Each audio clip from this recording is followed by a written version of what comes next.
Dans 1 Corinthiens 14, 26, nous voyons comment le Saint-Esprit nous conduit par le moyen de ce que nous avons. Les versets 27 à 33 nous montrent que la conduite du Saint-Esprit est aussi en accord avec les circonstances.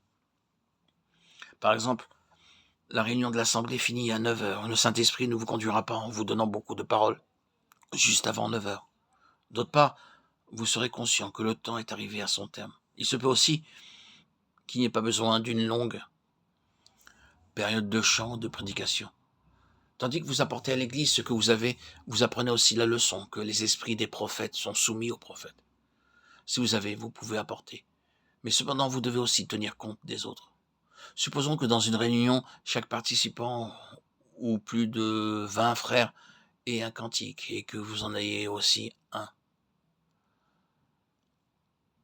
Soyez attentifs et attendez que 2 ou 3 se soient manifestés. Vous verrez qu'il ne sera plus nécessaire que vous le fassiez. Cela ne signifie donc pas que tous les participants, que ces 20 personnes attendent leur tour et que l'on chante jusqu'à minuit.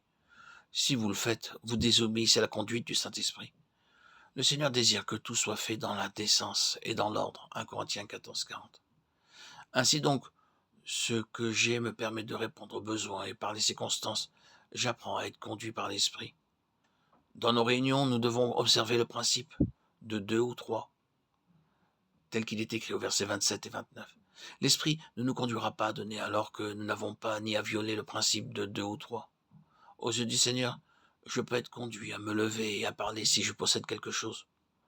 Cependant, si d'autres frères ont apporté ce qu'ils avaient, je dois me tenir tranquille. Il y a deux difficultés dans l'Église. L'une d'elles, c'est que ceux qui n'ont pas peuvent être persuadés qu'ils ont quelque chose. Quelquefois, un enfant de Dieu ne remplit pas les bonnes conditions, mais il insiste pour parler. Fondamentalement, Dieu ne lui a rien dit et il n'a pas travaillé en lui. Mais il aime parler et l'Église n'est pas édifiée. Notre difficulté, c'est qu'il y en a d'autres qui ne veulent pas suivre la conduite du Saint-Esprit. Le Seigneur a pu parler à beaucoup de frères et de sœurs, mais ceux-ci ont attendu, se sont abstenus de parler, et l'Église a été privée de l'édification qu'elle aurait dû recevoir. En un mot, si vous sentez que vous êtes intérieurement vide, vous devez garder le silence. Si vous avez, vous devez fournir à l'Église ce qui est utile pour l'édification, à travers ce que vous avez. Le Saint-Esprit insufflera la vie pendant la réunion, donnant la possibilité aux enfants de Dieu d'être en contact avec la vie. Quand Dieu met ses paroles en vous, que vous soyez au travail ou marchant dans la rue, vous réalisez que Dieu vous a parlé. Vous devez savoir que ces paroles ne sont pas uniquement pour vous, mais qu'elles sont aussi pour l'Église. Quand vous avez, vous devez alors apporter à l'Église ce que vous avez.